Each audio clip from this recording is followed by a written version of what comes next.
परमात्मा ने संसार को बनाया और वही संसार में प्रविष्ट भी हैं। यतोन्वयादितरतः, संसार में प्रविष्ट भी हैं और इससे पृथक भी हैं।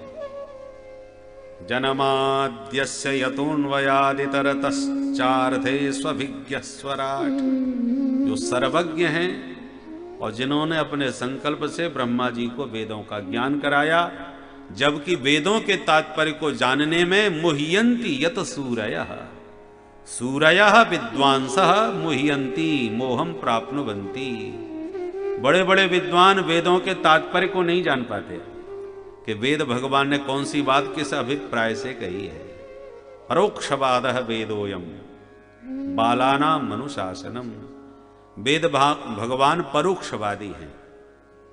परोक्षवादी का मतलब वाच्यार्थ कुछ कह रहा हो और भावार्थ तात्पर्यार्थ कुछ और हो।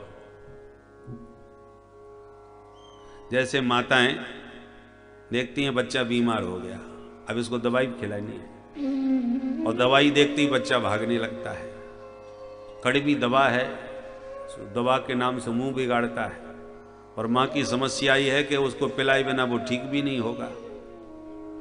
तो मां बड़े लाड़ प्यार से अनेक प्रलोभनों के द्वारा बच्चे को बुलाती है, देख बेटा तू फटाफट आकर के दवा खा ले, आज तो बढ़िया लड्डू खवाऊंगी, बहुत बढ़िया मिठाई है मेरे पास। आजकल बच्चे मिठाई के नाम से उतना आकर्षित नहीं, चॉकलेट खिलाऊंगी। तो जो बच्चे को अत्यंत प्रिय है पर स्वास्थ्य के लिए प्रतिकूल है, तो मां उसका प्रलोभन तो मुंह से यही कह के देती है कि तुझे चॉकलेट खिलाऊंगी बेटा, पहले दवा खा ले। और जहां बच्चे ने दवा खाई कि मां टाल देती, बस चॉकलेट मैंने मंगवाई अभी आई रही है। चॉकलेट का केवल लालच दिया जाता है,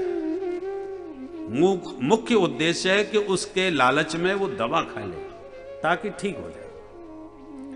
उसी प्रकार वेद भगवान भी कहते हैं ऐसा कर्म करोगे तो तुम्हें स्वर्ग मिलेगा। स्वर्ग है चॉकलेट,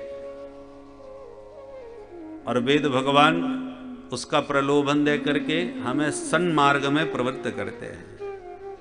ब्रह्म मुहूर्त में जगो, संध्या वंदन करो, पवित्र रहो, सत्कर्म करो, दान पुण्य करो, जीवों की रक्षा करो, सत्य बोलो, धर्मम चर, धर्म का आचरण करो, सत्यम वद, सत्य बोलो। यद धर्म का आचरण करोगे, सत्य बोलोगे, तो किसी ने पूछा उससे फायदा क्या होगा? बोले स्वर्ग की प्राप्ति होगी। जितना बड़ा पुण्यात्मा होता है स्वर्ग में उसके उतने बड़े ठाट होते हैं। दिव्य विमान घूमने को मिलेंगे, अप्सराओं के नृत्य गान संगीत गंधर्वों का आप श्रवण करोगे। अब हमारे चित्त में यही सब सुख की वासना भरी हुई है, लालच यही तो है कि विमान में उड़ें और बढ़िया सुंदरियों के नृत्य गान संगीत का आनंद लें। ये सुख भोग की जो प्रबलतम हमारी इच्छा है, जैसे बच्चा चॉकलेट के लिए ललचाता है, ऐसे ही हमारे वेद भगवान ने बढ़िया बढ़िया ये स्वर्ग के लड्डू दिखा दिखा के हमको सन्मार्ग में प्रवृत्ति किया, क्योंकि सन्मार्ग में प्रवृत्ति स्वाभाविक नहीं होती। वेद शास्त्र कहते हैं इसलिए जगना पड़ता है, ब्रह्म मुहूर्त में नहीं जागने की कहां इच्छा होती है। अरे इतनी सर्दी पड़ रही है, तान दुपट्टा सो, रजाई से बाहर निकलने का मन कहां होता है। परंतु नहीं, ब्राह्मे मुहूर्ते या निद्रा सा पुण्य क्षय कारिणी। ब्रह्म मुहूर्त में सोओगे तो पुण्य नष्ट हो जाएंगे, शास्त्रों ने कह दिया। तो अब शास्त्र रूपी माता की आज्ञा का पालन करने के लिए जगना पड़ता है। आज्ञा हमेशा शास्त्र उसी विषय में करते हैं जहां हमारी प्रवृत्ति नहीं है। मां दवा खाने के लिए इसलिए आज्ञा दे रही है क्योंकि खाना चाहता नहीं है। मां विद्यालय में पढ़ने के लिए इसलिए भेज रही है क्योंकि हम पढ़ना चाहते नहीं, विद्यालय जाना नहीं चाहते।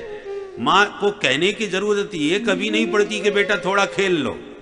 अरे खेलने के लिए तो हम पहले ही तैयार बैठे हैं। बच्चा खेलने के लिए स्वभावतः प्रवृत्त है, उसमें प्रवृत्त करने की आज्ञा देने की आवश्यकता ही नहीं है। आज्ञा वहां दी जाती है जहां प्रवृत्ति न हो। उसी प्रकार जिन जिन विषयों में हमारी प्रवृत्ति नहीं है उसमें वेद हमें प्रवृत्त करते हैं। जो हमारे हित में है। ब्रह्म मुहूर्त में जागना, सूर्योदय के पहले स्नान करना, सहस्त्र स्नानमाचरे, ये सब शास्त्रों के वचन।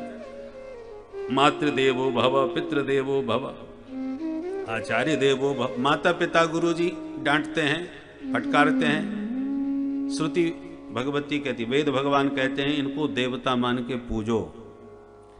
और जब तक माता पिता गुरुजनों में देवत्व की बुद्धि नहीं होगी, देवता की तरह हमारी श्रद्धा उनमें नहीं होगी, तब तक हम उनके आज्ञाकारी नहीं बन पाएंगे।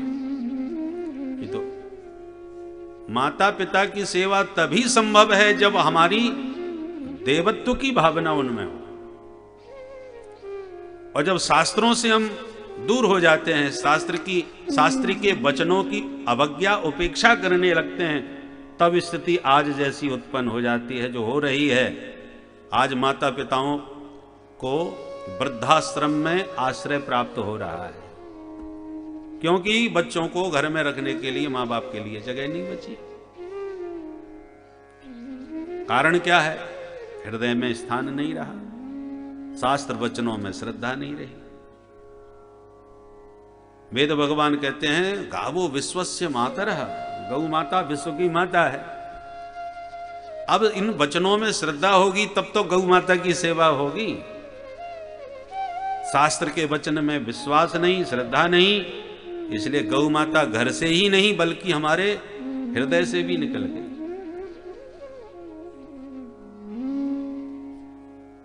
जिस श्वान का स्पर्श भी वर्जित शास्त्रों ने किया है, उसको तो हम घर में घुसाए बैठे हैं।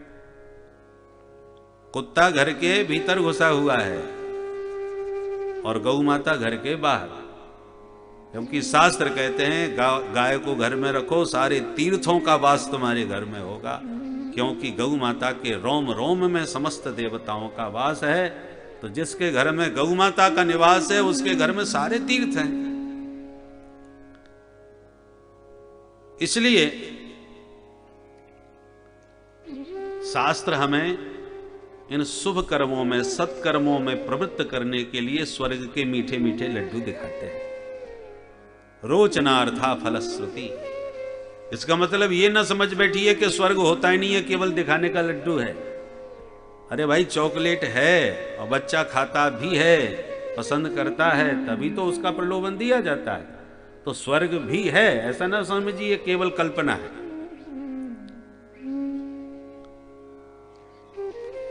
परंतु वेदादि शास्त्रों का स्वर्ग तक पहुंचाना उद्देश्य नहीं है, क्योंकि स्वर्ग में पहुंचने के बाद तो तुम्हें फिर जन्म लेना पड़ेगा, नीचे गिरना पड़ेगा। क्षीणे पुण्य मर्त्य लोकम विशंति।